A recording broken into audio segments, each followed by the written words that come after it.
What's up, Jets fans, and welcome to another edition of Jet Nation Live. We are your hosts, Dylan Tereman and Chris Schubert. Just over 24 hours away from the kickoff of the preseason, the Hall of Fame game against the Cleveland Browns tomorrow at 8 p.m., but we're still chugging along with our summer ranking series. We're flipping over to the defensive side of the ball. I just put out the tweet, deepest, most talented group in the entire team, at least in my opinion. We're going to break it all down. Chris, good to have you back. How you doing? What's going on, man? This is a fun group to talk about. We kind of previewed it in our post show last week, right? When we got done doing the rest of the offensive players, you and I had a conversation about some of the places where we disagreed. And there are going to be some fun conversations to be had tonight. But yeah, this is the strength of this team entirely. Offense, defense, coaching. This is the strength of this football team. This group's ability to wreak havoc, to get after the quarterback, to make life difficult. It is going to be the success or failure of the 2023 New York Jets. We've talked a lot about how the offensive line is going to be important. The ability of this defensive line to create pressure on a regular basis is going to be just as important as the health of the offensive line. Yep, Matthias says, what's up, guys? Go Jets. Absolutely. Yeah, defensive line. I mean, if we've seen anything, at least from the early reports of camp, the defensive line is coming along just nicely. And we expect that there's going to be ahead of the offensive line. But I believe Carl Lawson 2 days ago had 4 sacks. So that's just silly. Nobody can touch these guys. Will McDonald has had a sack in like 75% of the practices he's played, even with the injury he suffered to his leg. So I'm really excited to break it all down. These are deep positions. There's going to be some battles. I think there's a couple guys that it was really hard to put into that red bucket, but I'm going to just flip it right over to you real quick as I pull up my notes. How many guys did you have in the red bucket in the defensive line? We can start from the interior. So how many defensive tackles? 3. You want to include the D tackles and the nose tackles? You want to include both spots? Yeah, we could do both spots. Yep. Three players got the practice squad tag for me. Okay, so Marquise Spencer, Isaiah Mack, Tanzel Smart. That would be the 3. Those would be the 3. I feel like that's pretty easy. The one I do have a little bit of pushback on is Tanzel Smart. And he would be the guy. If he has a strong preseason like he did last year, him and Michael Clemens on the interior last year was just a wreck against third and fourth quarter guards and centers in preseason. So he'd be the one that can push. And the guy that I think he can push will start right there, the 4th best in my opinion, Solomon Thomas. I think that's kind of the obvious one when you look at the D tackle room, which is quietly gotten a little bit better from last year, even though it was a strong unit last year. Solomon Thomas, though, he ends up in the questions rookie bucket. You could say all the things you want about him being a flag bearer and coming over and preaching Saleh's message to the other players that haven't been around the scheme and the system before, trying to establish a culture. But Solomon Thomas, to me, is just, not really doing much. And I think Tanzel Smart should be able to push him. But for right now, I have him in the questions rookie bucket. And his ceiling may be solid if he could be a consistent tackler and like actually show up in the run game. I feel like for the 3rd overall pick, he just hasn't really done it all from the defensive tackle position. So, he's a high pedigree guy, but he hasn't really lived up to any expectations. So he's the last guy on the list for me. Yeah, agree with everything you said there. I think to go back to the Tanzel Smart conversation really quickly, and the reason why he would be the guy that I would pick, but I think it's unlikely, is I think when we look at the rest of this team, and I think when we talk about the defensive ends, we're going to have this conversation. I see 2 guys that are currently listed as defensive ends that could, I'm not saying that this is going to happen, they could kick inside, whether it's because of an injury, whether it's because the Jets want to get these guys more on the field and want certain rotations. They have 2 candidates, I think, on the outside of this defensive line that could very, very easily transition into an interior role. And so because of that, there's where your added depth can come in, right? We can keep these guys on the roster and we can have guys that can flex inside if need be. And there are 2 guys that I think fit that bucket. And so that would be the thing that would stop me from seeing a Tanzel Smart make this roster, because I've got 4 interior players making this team. And then I think there are 2 guys on the outside that could kick inside if need be. That's 6 guys that you have for that spot. We know the Jets like to rotate. And so having those kinds of numbers are really nice. So I like Tanzel Smart. I think he could make a case. But again, I think those outside guys that could kick inside would be the thing for me. But I agree everything with Solomon Thomas that you said, and I have him in the yellow questions bucket. Yeah, and last week when we talked about the offensive line, we talked about the versatility on the interior and how it's important, because it's important to have depth. But a different story with the defensive line here. Like these guys actually get a lot of playing time. So when you're 2, 3, 4 deep at a certain position, it actually helps on the defensive line. So Solomon Thomas could be upgraded, but at worst, he's going to give you a consistent, below average play, which obviously isn't great for the team, but you know what he is. Moving up the list, we have 2 new guys, both from the same team. At least I would hope so, because the last guy we haven't talked about is clearly the best guy in the room. No, really? What?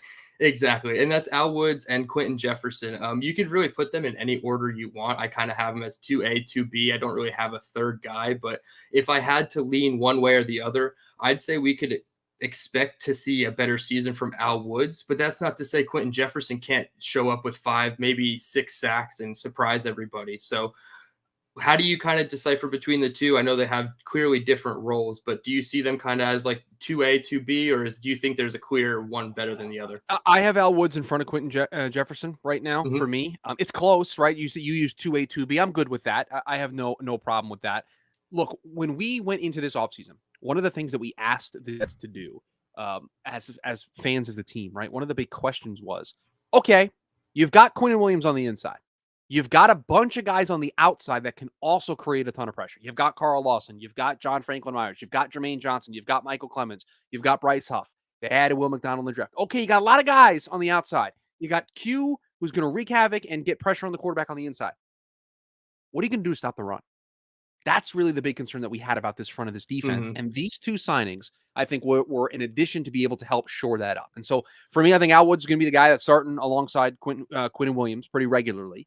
And I think Al Woods is going to be that plug-and-play guy to sit alongside him and help in the defending of the run. So it was the big thing they needed to do. Did they make a splashy move in order to do it? No, but they went out and got 2 guys that they know are going to be familiar with their system, that are great depth pieces.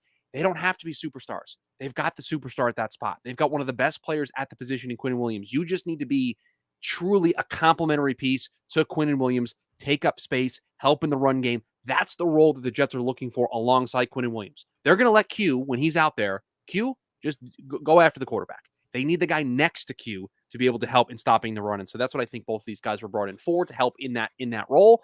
And I think they will. And so I think Al Woods is probably going to be the guy that you see start in that capacity. And we'll see how, again, it's so tough to really, and we have a depth chart here, and we're going to talk about it. It's so hard to really kind of put a depth chart together for this group because they're going to rotate. We know the way Robert Saleh likes to have this defense rotate. It's my biggest criticism of him as a coach and his philosophy. I absolutely cannot stand it that because of this rotation, Quinnen Williams isn't on the field in key spots. I hate it. I'm sorry. There's nothing you can do that's going to convince me that that's the right strategy. But that's the world we live in, and that's what they're going to do. And so in order to have that success, you've got to have some depth. You've got to be able to rotate through. And I think the addition of both Quentin Jefferson and Al Woods, who we believe are very close, I have them both in the solid bucket, just for the record. They're going to help of that interior rotation that I thought lacked at times last year. Yeah, I think you can look back to 2 off seasons ago when Folaransu Fatukasi got that $10 million per year deal from Jacksonville.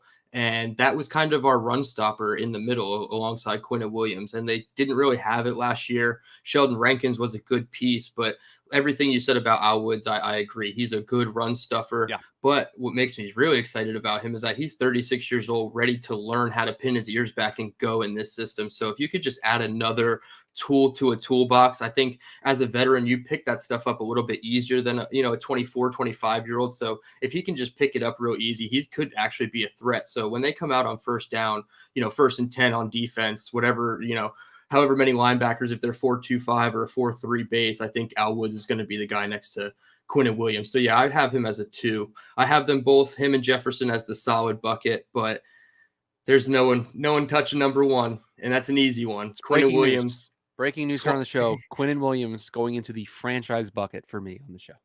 Yeah, that's absolutely not a surprise. The Jets' newest $96 million man, highest contract in team history. I really thought he was going to push for $100 million. It would have been cool just to say it. But I think every interview I've watched since he's done that, it's like he's just been so jolly is the word that I come up with. He's been laughing, having fun. He's mic'd up. Everything about him, he's just the same Q. So I always believe that money doesn't bring out the character, it brings out the character. It doesn't develop a new character. So I think we're just going to see just smiling old Q, franchise Quinnen, and that's really what it is. And There's no other way to put it. He's franchise for me. His floor is great. Like, if he does what he does last year, obviously you could just say he's building, but like, I don't see him taking a step back. Like, he can get defensive player of the year, multiple defensive player of the year votes this year. He had one last year. Kind of wild that he got one last year, but I don't know. I don't see it any other way but franchise and a great floor for him. How do you see it? Best non-Aaron Donald player at his position. I've been on the record with this in the past, and I will continue to say it. He is the best player at this position, not named Aaron Donald. Has gotten better year over year after year. And I mentioned it a little bit ago when we were talking about the rotation on this defense and how I'm critical of it. But one of the cool things, one of the cool byproducts of the way that this rotation works is Quinnen Williams plays a lot less snaps than the other guys at his position.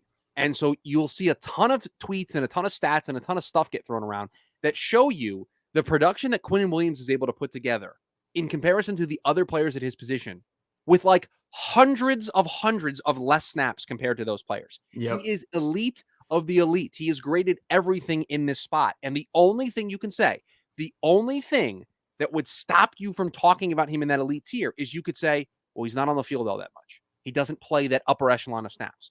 It's not Quinnen Williams' fault. When he is out there, he is the best player on this defense. I'm sorry. I love Sauce Gardner. I love DJ Reed. I love a lot of players on this defense. The best player on the New York Jets defense, when all things are equal and when everybody is healthy, is Quinnen Williams. It's why he just got $96 million a year. It's why Joe Douglas, who hasn't done this very often in his tenure, gave out a contract to a player after their first contract expired. They had a second contract with the team. Hasn't happened. Quinnen Williams gets to be that guy. There's a reason for that. And so he's a game wrecker. He's a havoc creator. He's the best player on this defense. He's the best player at the position not named Aaron Donald. If everything goes according to plan and he stays healthy, he will be in the Defensive Player of the Year conversation. I was just thinking, do you think it's a stretch to say he's the best defensive player in the division? But I can't even think of somebody that comes close. He's got to be, right? Best defensive player in the division. Let's do this very, very quickly. New England, you would maybe make a case for Matt Judon, is probably the only player that you're going to consider there. I think Q's better. For the Dolphins, you have Ramsey, Phillips. Ramsey, who's now hurt. Phillips, I love Phillips. Don't get me wrong. Yeah, we did this. I did this conversation, and I think Phillips is in for a monster year, but I don't think he's Q. Javon Holland's a really nice young player. I think he's on a path to being in that conversation that I think people are sleeping on. I don't think the Bills have anybody. No, it's Q. It's Q. It's got to be, right? It's Q on first glance. I reserve the right to change my mind after looking at the rosters again, but I can't think of anybody that immediately jumps to my mind when having this conversation. Just taking it one quick step forward, because we're a little bit ahead of time here, including offense, non-quarterback, best player in the division, excluding quarterback. Non-quarterback, best player in the division. I think just Allen, Rodgers, Quinnen. Like, if I'm including quarterbacks, I feel like it's almost that good. Maybe Stephon Diggs, but like... Yeah, no, I mean,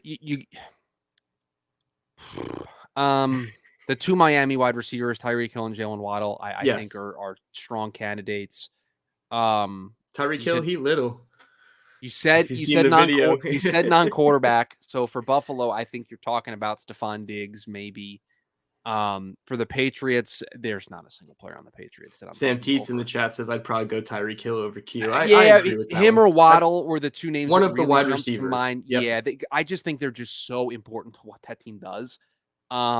It's close though. It's close. That's a fun conversation. Non-quarterback, who the best players in the division are. But I would lean Tyreek Hill. I just think what he's able to do and he just ties you into a pretzel as a defensive coordinator. He makes it really difficult for you to be able to do your job effectively. So that would be my answer. Tyreek Hill or Jalen Waddle. Yeah, I agree. So I mean, you're talking 3 to 5 in the entire. Oh division, yeah, he's a top overall. He's a top 5 non-quarterback player in the division. 100%. Yeah. All right. So 4 for 4 on the interior here. We're gonna flip it over to the exterior here. Yeah, this is where the battle start. We're definitely gonna have a couple debates. Yeah. I did want to start with this, and I forgot. I did want to talk about the coaching. Obviously, it's still Aaron Whitecotton. They did have a different assistant, Shaq Wilson. He does take over for Greg Scruggs, who came over from Cincinnati for one season, and now he went off to be a D-line coach somewhere else in college. So just kind of use the Jets as a rebound to get another opportunity. I like that the Jets do that with coaches. I also like that the Jets keep getting, scouts and position coaches getting looked at for, better jobs elsewhere. I think that's indicative of the staff that Joe Douglas and Robert Saleh both have brought in since they've come over. So thought that was important to just point out that little coaching bit. Starting at the bottom, red players, practice squad, cut candidates. I have 8 total edge rushers or defensive ends on my depth chart, 2 in the red bucket. Is that how you have it? You have 8 total. Let me just do some math here. 1, 2, 3, 4, 5. I have 9 total because you've added a player on me. Oh, maybe I did I leave Bradley and I on your list? You did. You left him on the list. He's on here. the season-ending IR. Because So I already graded him. So he's got a grade for me here. Okay, so that's why he counts.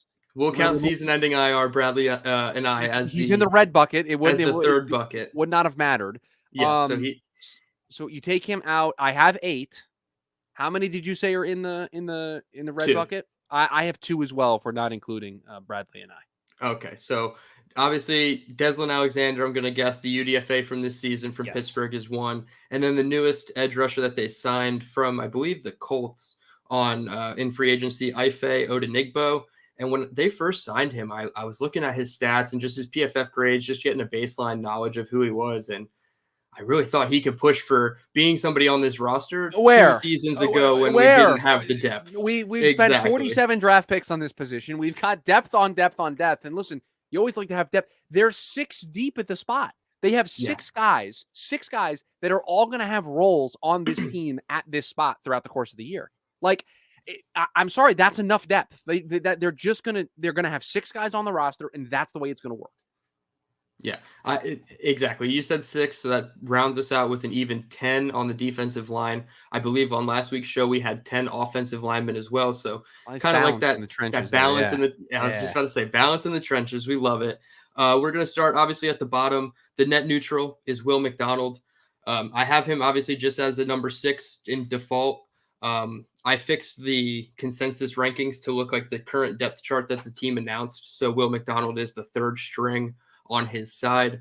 I don't think that's lasting.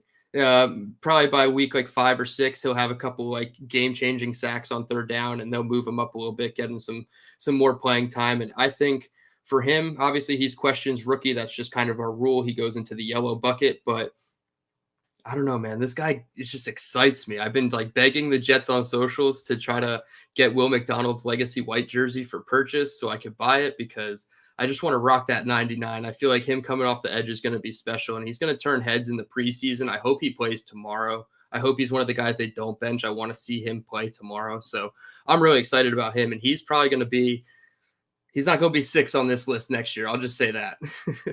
I don't think he's 6 right now. Okay. I have him 5th. Okay. I just put him there because we haven't seen anything. So, and that's fine. Yes. And that's fine. But if you ask me right now who I think has a bigger role this season, Will McDonald or Bryce Huff, I think it's Will McDonald. And so that's why I would put Will in front of Bryce. Now, here's where I take off the hat of – listen, if anything gets clipped from this show, okay, I want everyone to listen to me right now. I just called Quinnen Williams the best player at his position, not named Aaron Donald, okay? I'm willing to go into the deep end of the pool and have some really, really strong hot takes in a positive nature for the New York Jets, okay? I just want to make it clear. I do wade into those waters because I'm going to be negative here for a second, but I want to make it clear I'm positive a lot of the time here on the show.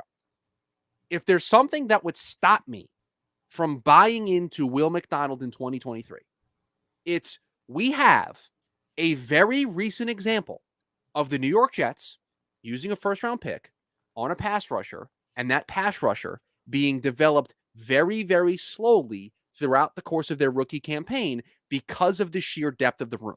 This is exact. I can picture myself back in the summer of 2022 discussing the great role that Jermaine Johnson's going to have on this team. And while Jermaine Johnson has one of the standout plays of the season because he's the only person I think I've ever seen chase down Josh Allen when he's scrambling out of the pocket to tackle him for a loss, that's it. That's the highlight of the season for him, right? I mean, he that was the peak, unfortunately, for a guy in his rookie campaign.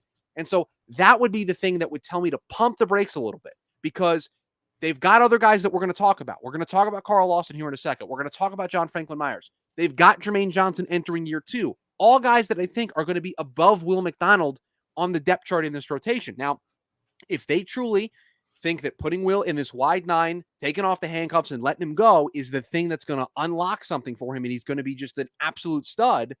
They've got to give him those opportunities. And I think if he does get those opportunities and he is the player that they think he is, he's going to force their hand. I'm just very, very skeptical because we just did this with Jermaine. And so that would be the concern that I would have. Yeah, I think it's a valid concern.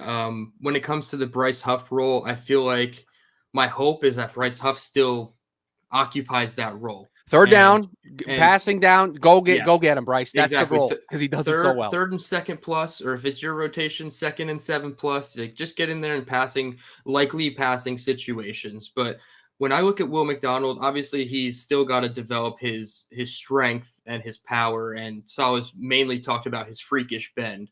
But I just think of him getting all the cleanup reps that guys like Vinny Curry got last year, and just odd and end defensive ends that they rotated in. I just hope that they funnel all of that to Will McDonald. So just looking back at last year's 3 defensive ends, Michael Clemens, Bryce Huff, and Jermaine Johnson. Michael Clemens played 26% of the snaps, Jermaine Johnson 28, and Bryce Huff 16. Do you think Will McDonald lands somewhere in the middle of that 16 to 26, or do you think he can push to get 28, 30% of the snaps as a rookie? Well, I'd love to see him there. I'd love to see him in that spot the same way that Jermaine is, but it's going to be tough. It's just going to be tough. It's going to be really tough to see the way this plans out. And again, they're going to try. They're going to try to rotate the guys in. It's what they do, right? They're going to try to make it as even as possible, but I wonder if just because they're so you could tell me right now that Carl Lawson, JFM, Jermaine Johnson, and Michael Clemens are the top 4 pass rushers on this team this year. And just those 4, that rotation monopolizes a lot of the snaps. That's a rotation. Those 4 guys is a rotation, rotating those 4 guys between those 2 spots. So it's just, it's not a criticism of the approach. It's not a criticism of the coaching staff, but when you have so many guys, and the difference here is they clearly just see a role for Bryce. I'm of the belief that I'd like to see Bryce's role expand. I just don't know what it can expand into with the way that this is set up. So they have a role for Bryce. Bryce is very good at it. They're going to keep him in that role. It's like, I'll use the baseball analogy. It's like you got a guy out in the bullpen that's your 7th inning guy, and he throws 102, and he's got a really nice changeup or splitter, and you're like, that guy might be our closer, but you got a pretty good closer. So you're like, I don't want to mess with this right now. I'm going to keep this guy in the 7th inning role, and he's just going to throw heat, and he's just going to confuse people. That's how I feel Bryce Huff is for this team. He's the guy that he's got a role. He fits that role. He's going to do it really well. And because there are 5 guys in front of him on the depth chart that I think the team views more in the starter context, it's just going to be hard for Bryce to expand. And I think at least in year 1, is going to kind of fall victim to that as well. Yeah. With all that being said about Bryce Huff, is he the one that you have as number 5 on your list? I have him number 6 because of the role. And this is the biggest debate is the biggest debate you and I had in the post show last week. I have him in the yellow questions bucket. It's not his fault, but he's in that bucket because it's a limited role. They've just added to the room with Will McDonald, and I don't know if there's any path for him to expand out of that role. Now, you came back to me with the argument. I don't want to steal your thunder and make the argument for you, but your big thing for me was he's really good at that role, so he should be put in the solid bucket. And I could understand that argument, but because they've added a player and there's so many questions, I just don't know if I can get there.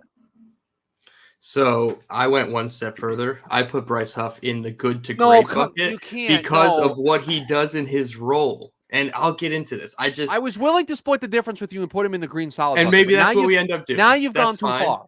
Maybe that's fine. But there's no way I look at this roster, like we talked about off air after the show, the entire 53 rankings, not the prediction, but the rankings of the players. And it's a big drop off to me after about 12. To me, Bryce Huff is in that top 12. And maybe that is wearing a bit of green tinted glasses. That's ridiculous. But top 12, I don't know. For what he does in his role, he is so special.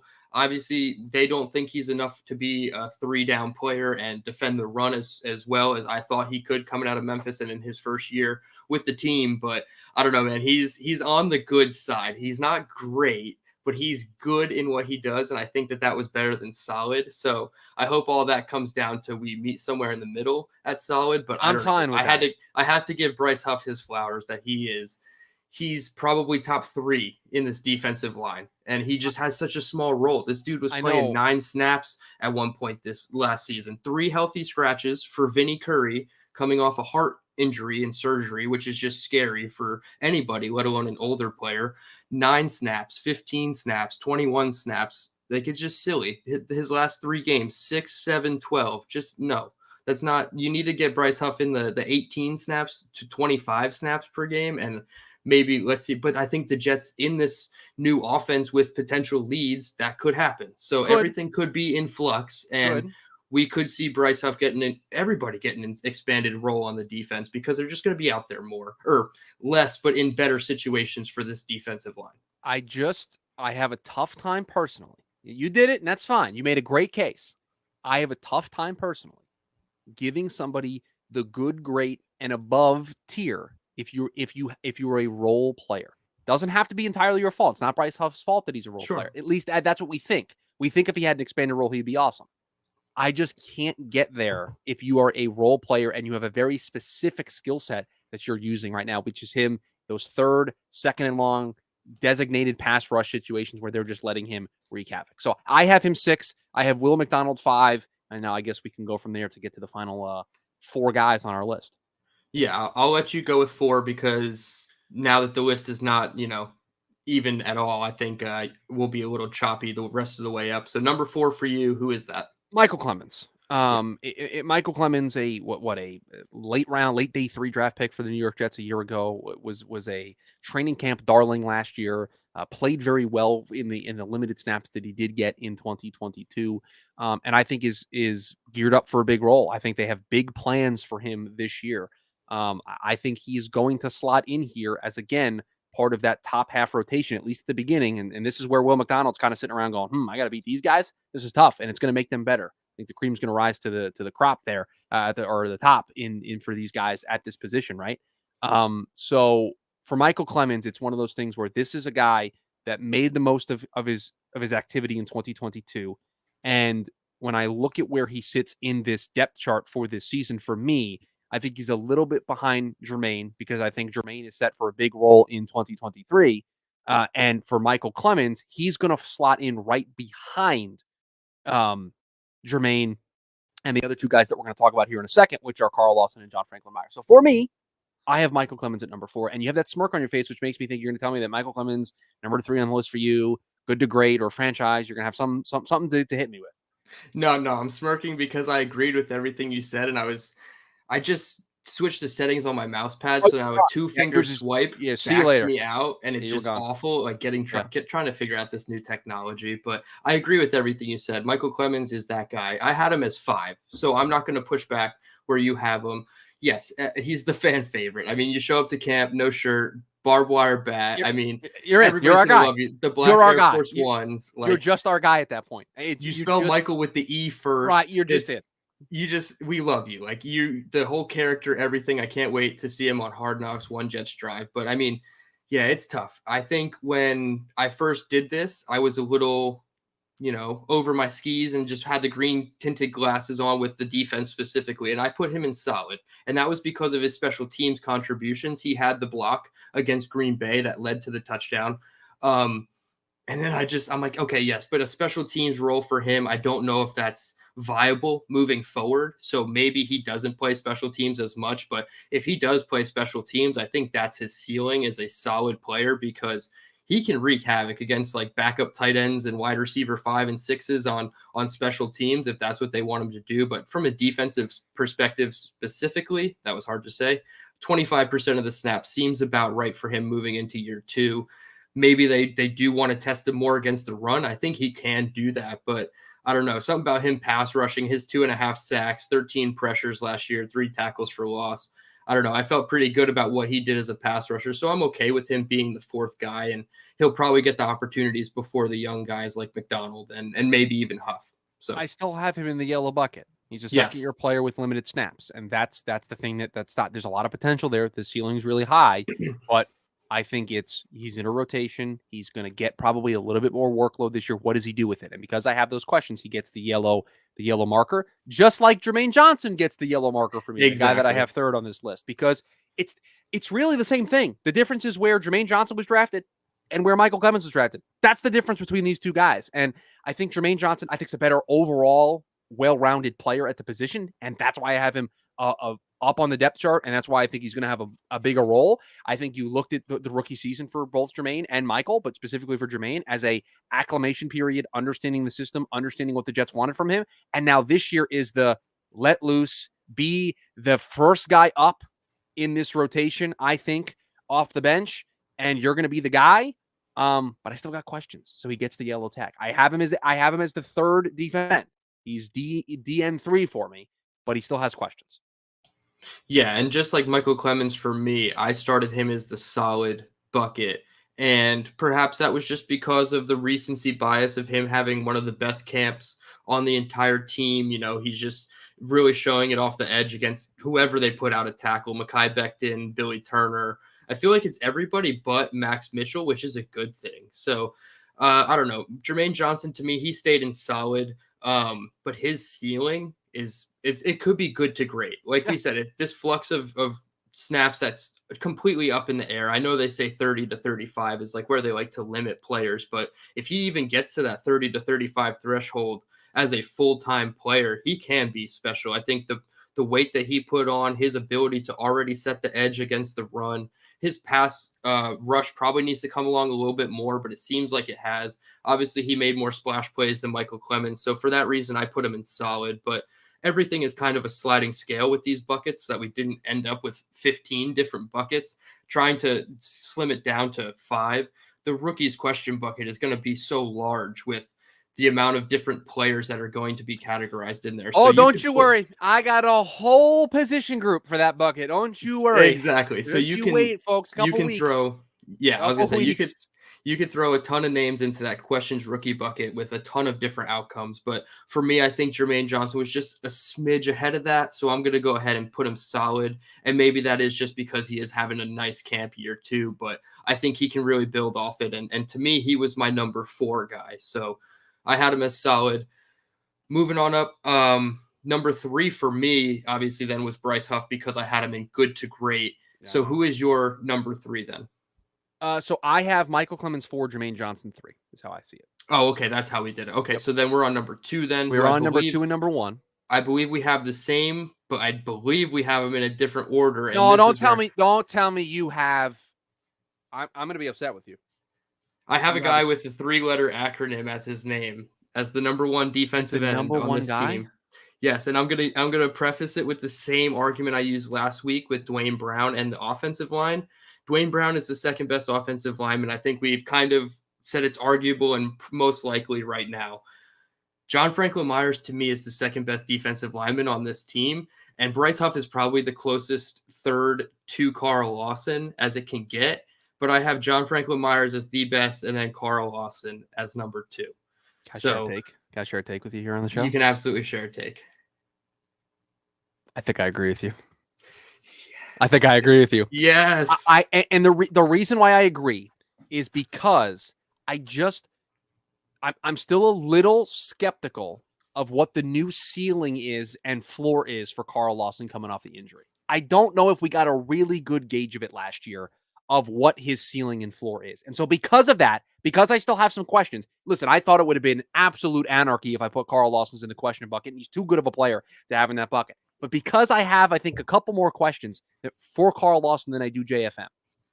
And JFM was a guy that I was campaigning to kick inside at points last year because I thought it would be a better use of all the talent they had to get more guys on the field. I think JFM might be the best non-Quinnen Williams player along this defensive line. Now, by the time the season's over, I think Jermaine Johnson's going to have a say. I think Will McDonald's going to have a say. I think Carl Lawson's going to have a say. Bryce right Huff, now, though, I think he's got it by a smidge.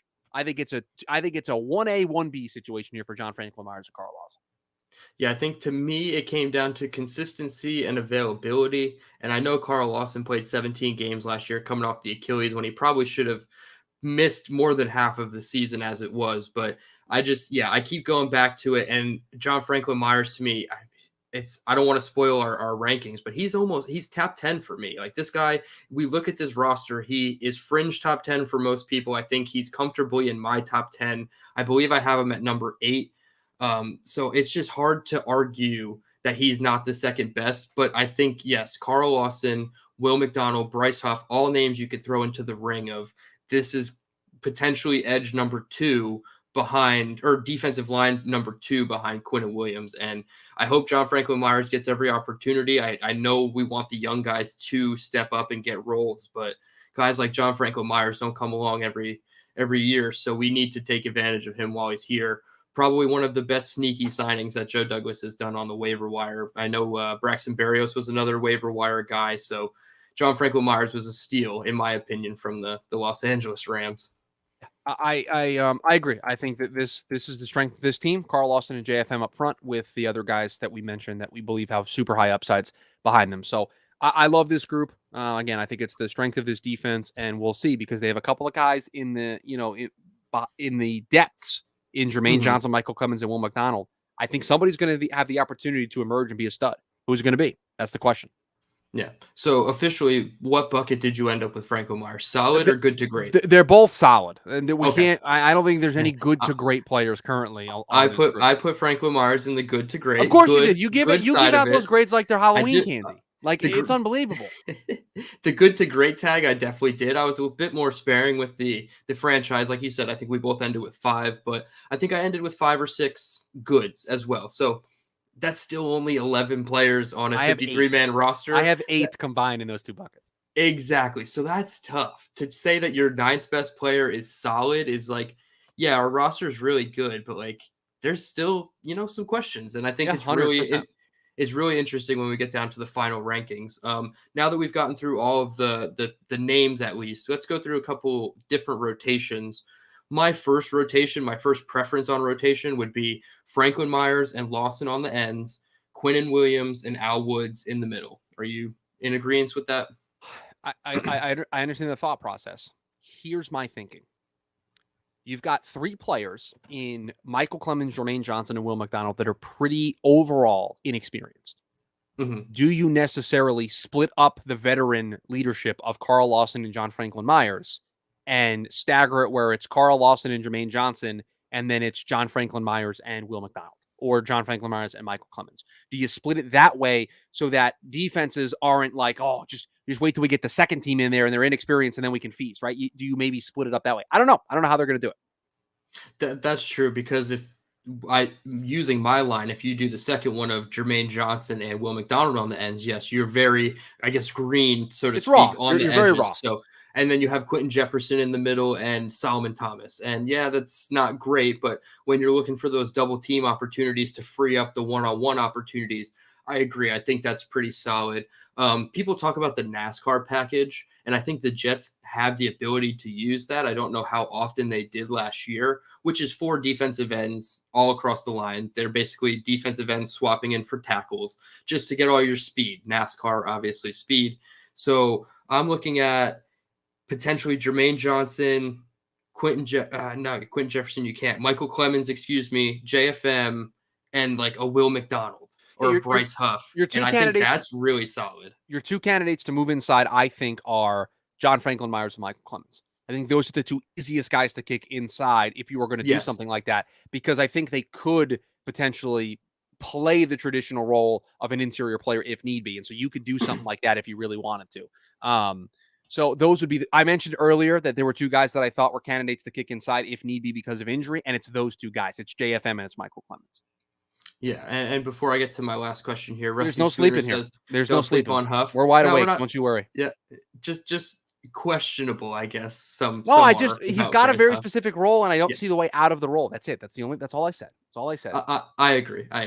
All right, so the Jets come out Monday Night Football, first third down against the Bills. Say it's 3rd and 8, so a passing situation. Sure. Who would be your ideal 4? Let's just say everybody's healthy.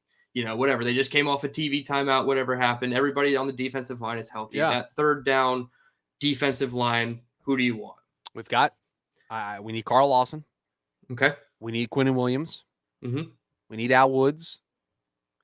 And we need Jermaine Johnson. Jermaine Johnson was drafted specifically, literally specifically, to be the Josh Allen neutralizer on those 3rd and 8s where coverage absolutely locks it down and Josh Allen's trying to scramble and make a play. Jermaine Johnson, that's your role. Go get that guy. Go get him. And so for me, I think Jermaine Johnson's got to be on that unit. Yeah, so I think I'm 75% of the way there. I'd flip JFM with Al Woods. Just get a little bit more speed, a little bit more. Okay, I like that. I can appreciate that. But that's, it's just amazing because offense, you can't do this. You play the game and you have the depth pieces, but they're set in stone. You're 5 across. Defense, you get to just move them all around and just play wherever you want. And Bryce Huff being that special guy on 3rd down, I would probably put him over Carl Lawson as my next sub out in that 3rd down situation. So I have Huff and Jermaine, and then I have JFM and Quinnen. I mean, that's just lethal. Who the hell are you going to, put 2 bodies on? And I don't think any of them are going to win one-on-one against them. Jermaine Johnson's probably the one that you're like, okay, maybe, he's the least proven, so we'll one-on-one this guy. But no, I don't see it. So this defensive line is really going to be special. And when we get into the final rankings, I think it'll reflect with how many DL position players are way up at the top. Yep. We can spoil it. Quinnen's the top 3 guy. I polled top people on 3 Twitter. Guy. I polled people on Twitter to see who their top 5 was, and most people don't give it in an order, but everybody had Quinnen. Obviously Rogers, Sauce. I think Garrett was another guy. ABT. Those are kind of your consensus top 5, but Quinnen to me is, top 2, top 3. So it just trickles down. So top 2. It's really exciting. I think the expectations are, very high for this unit. And I think that they can exceed them. They're going to be the ones that keep us going. Glenn and I talked about it all last year. Cornerbacks help the defensive ends and the defensive tackles and vice versa. Quinnen Williams reached out to DJ Reed when he got the contract, and he was like, hey man, it's because of you, like you guys doing your thing back there. Like, this is why I got paid. So you just love to see that like camaraderie between the back end and the front end. And this is what we waited 2.5 seasons for with Rob Saleh. He said, just give it time. The defensive line is my baby. I'm going to take it over. I'm going to make it great. And hey, he's here, and we're now talking about trading off pieces. I don't think so, but people are out there saying it. And after 2 years of begging for defensive ends, I was like, no, just keep everybody. Be selfish. I don't care. Turn down high trade value for Bryce Huff if you think he has a role that is going to win you football games this season. So I'm all for it. How do you feel about any trades? It's certainly an advantageous situation that the Jets find themselves in with all of this depth. If it's me, I'm not touching this group. This group is what it is. It's successful because of the way they like to operate it with a rotation and having all these guys that they believe in that can be game wreckers as part of this group. I think they're too valuable in this win now window to move on from. So I wouldn't even consider entertaining the idea of a trade. Yeah, absolutely agree. Just don't fix it, or whatever the saying is. If it ain't broke, don't fix it. I would like to offer you a nice trade here. Okay, cool. So I think I don't want to do the show for you, but I think the next thing you were going to take us to was the full screen of the consensus roster buckets. Yes, because I have it open here because I was looking at it. I am willing to give you a solid for Bryce Huff. Okay, so you can put Bryce Huff in the solid bucket, but that means you got to give me both a question for Jermaine Johnson and a solid for JFM. That's what I'm offering to you. That is what I'm offering to you. Take it or leave it. So I have to come down on Huff and JFM, and you still get to keep. I'm coming up on. Huff. I'm coming up on Huff. I guess we're meeting in the middle on Huff, and you're coming up a little bit. I'm going down on Johnson too. Right, but I'm not moving anywhere on JFM. You're getting me now. I mean, This is the offer. All right. I mean, listen, I've been very, very. I think it's worth it. If you see down there on offense, Dwayne Brown is in the blue category. Right. I feel like that was a big concession for me. I think I'm owed one here. We're still paying back. So what we're doing is Jermaine Johnson in the yellow and John Franklin in the solid. Right? Yeah, I think I'm okay with this. Again, this doesn't look the way mine looks because Bryce Huff you have a green for, and I don't have a green, so I'm okay with this. I think we can lock this in. This is a bit more fair. I'd also like to make a motion. Yeah, what's up? I would like to move Jason Brownlee to the questions bucket. Okay, yes. I think when we did the wide receiver discussion, it was obviously earlier in the season, and I had Denzel Mims fever, so that was kind of the thing that got in the way there. Yes, Okay? that's true. Yeah, I didn't have Denzel. I had Denzel in the red, and I thought they were just going to carry 5 receivers.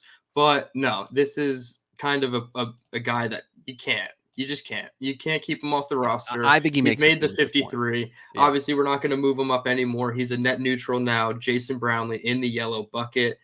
The first UDFA, I believe, to get a non-red tag, which is really exciting because Glenn put out his 53-man prediction just a couple hours ago on JetNation.com. You can go check that out. And I believe Jason Brownlee was one of the few UDFAs making his roster. I think he had a couple more defensively, but Jason Brownlee, I mean, that one-handed catch, thankfully he's not hurt with the shoulder, and we should see him tomorrow. But yeah, I agree. This is pretty good.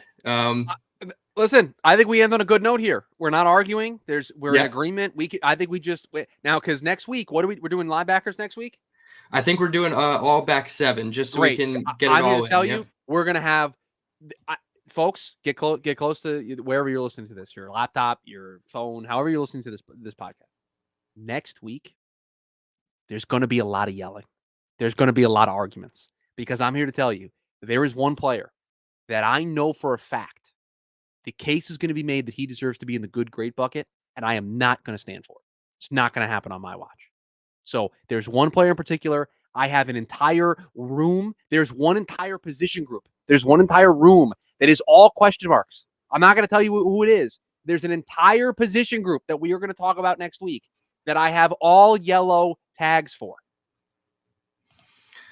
Yeah, we're definitely going to fight next week, because the player that I was thinking of as you were saying it was not the player that it ended up being when I finally heard the whole thing. And I was ready to go to war for the first guy, but I was really ready to go to war for this guy. So he's getting in the good, great bucket. He's a top 10 player on this goddamn team. There's no way about it. He's a top 100 player in the NFL. No, he was a top 100. No, he was a top 100 voted player. on by your players, bro. Number 46. I'm here to tell you the players are stupid. Spoiler alert. Players aren't stupid. Players are stupid if they voted. Where was he on this list? 46. 40. No. Six spots away from Quinnen Williams. It's a legacy vote. It's just people who don't watch. Oh, here it is. There, and that, you know what? This is a legacy. That's what they said about his Pro Bowl. That was a legacy award too. They just gave it to him. It was like a lifetime achievement award for a guy who was brutal at his position.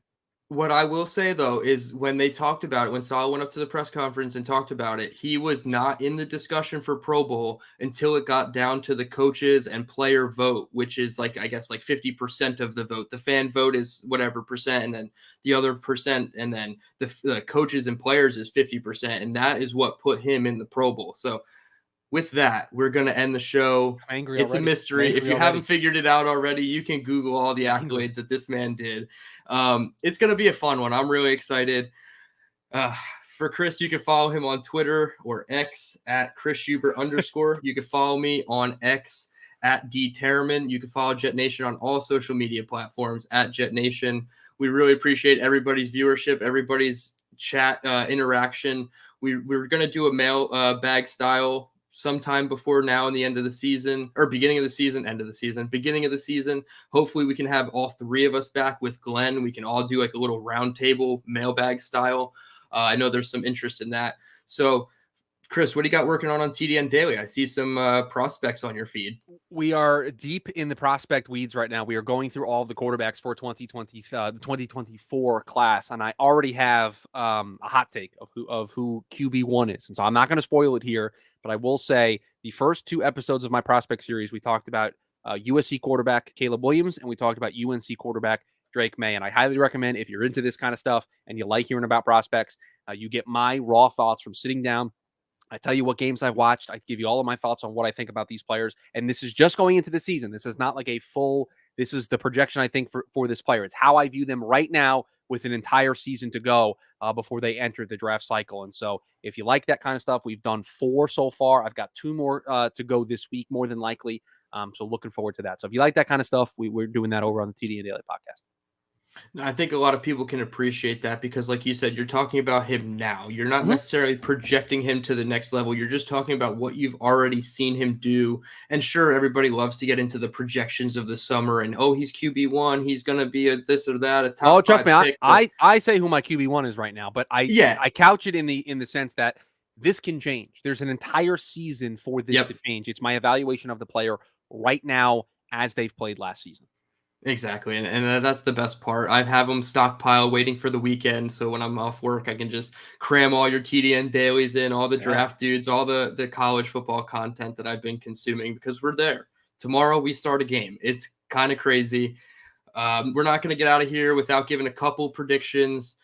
Tomorrow, the game's at 8 p.m. against the Browns. No starters. I believe the starters on offensive line that are definitely not playing are AVT, McGovern, and Lake and Tomlinson. Everybody else should be dressed at the offensive tackle position, including Mekhi Becton. Just my first prediction is Mekhi Becton's going to be mauling guys. I understand it's probably going to be their I sure second hope string so. defensive ends, but I really think he has that mindset. He said he's going to go out like it's a regular season game, not a preseason game for his I sure 25 hope so. snaps.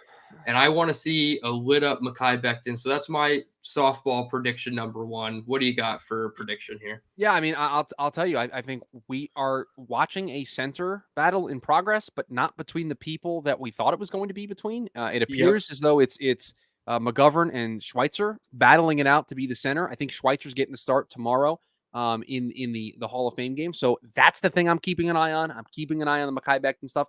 And look, I don't want to be this guy, but you can't tear me away, okay? I like the kid coming out of college. He's still a member of the team. He's the starting quarterback tomorrow. You know I'm going to be paying attention to Zach Wilson. I'm sorry. I can't, I'm not going to be able to, because I'm here to tell you, if he looks better, if he looks good, even though it'll be against twos and threes, I can see the think pieces. Oh, the impact that Aaron Rodgers has already had on Zach Wilson. I can Yep. see the think pieces already. And part of me just wants him to play well, just so I can read the foolishness of all of it. And I'm still a Zach believer. I still think Zach, with a couple more years of just sitting here, not having any pressure, can work on a lot of things, and I think he can develop into something. So I'll be intrigued to see what that looks like tomorrow as well. But hey, it'll be fun. It'll be nice to watch some football, even though it'll probably look nothing like the team that we see week 1 Monday night against the Bills. It is real football. It moves us one step closer to that starting. So I'm very much looking forward to it. Yeah, yesterday in Aaron Rodgers' press conference, he said that he wants to put on the headset and call in a couple plays. Let's do it. I assume that would be with Zach Wilson. So please just give me all the beat reporters' stories about Oh, it's how going to be great. Aaron Rodgers in the headset is just Oh my God. exactly what Zach Wilson If needed, right? if they cut to a sideline shot, and I know we got to get out of here, but if they cut to a sideline shot of Aaron Rodgers with the play sheet and he calls a play, and then on the next play, like Zach just throws like a dime down the field, or it's a big play for a touchdown, the New York media is going to have content for 6 months just on that Yep. one play. Just one Yep. play. That's 6 months worth of content. That'll be the HBO Hard Knocks content that Chris will only see on X because I he will got to not watch the okay. show. You see, you're bringing me down. We're making left turn after left turn after left turn here. I saw the trailer for Hard Knocks, the little teaser trailer on Yeah, Twitter. yeah. I was very underwhelmed. Now, Ooh. you're not coming for me because I'm not going to watch your show anyway. But I watched it and I was like, if I wasn't a Jets fan, I don't think I'd watch this. You know what? I'll dive into this little hot take for 30 seconds. I think One Jets Drive is going to be better. Oh, I that's a good absolutely take. think One It's a Jets great Drive is take. going to be better. Not because it's the team, but I think that the agreement that they have with HBO is like, hey, if there's something like really good at practice that we're all like huddled around for, and our mics both pick it up, One Jets Drive is going to get the priority, I think. So I'm really excited. But yeah, I think the trailer could have been a little bit spicier, but Sauce and Garrett Wilson, take the headlines off Aaron Rodgers, please, because I feel like the less narrative about Aaron Rodgers I see is probably better. Just let this guy live and play quarterback and lead us to some wins. So we're going to get out of here on that note. Jets are going to get 5 sacks in the second half because Michael Clemens is going to be a dog. And I'm really excited. Thank you again for everybody that tuned in. And next week, we're covering the back 7, linebackers, corners, and safeties, rounding out our group. And then the week after, we'll be putting together our final 53-man rankings. So going to be exciting. We're in the month of football now. I don't think one more week and there's no Sundays without football for the next 6 months. So excited. Beautiful thing. Yeah, let's end on that one. Everybody have a great night. Let's go Jets.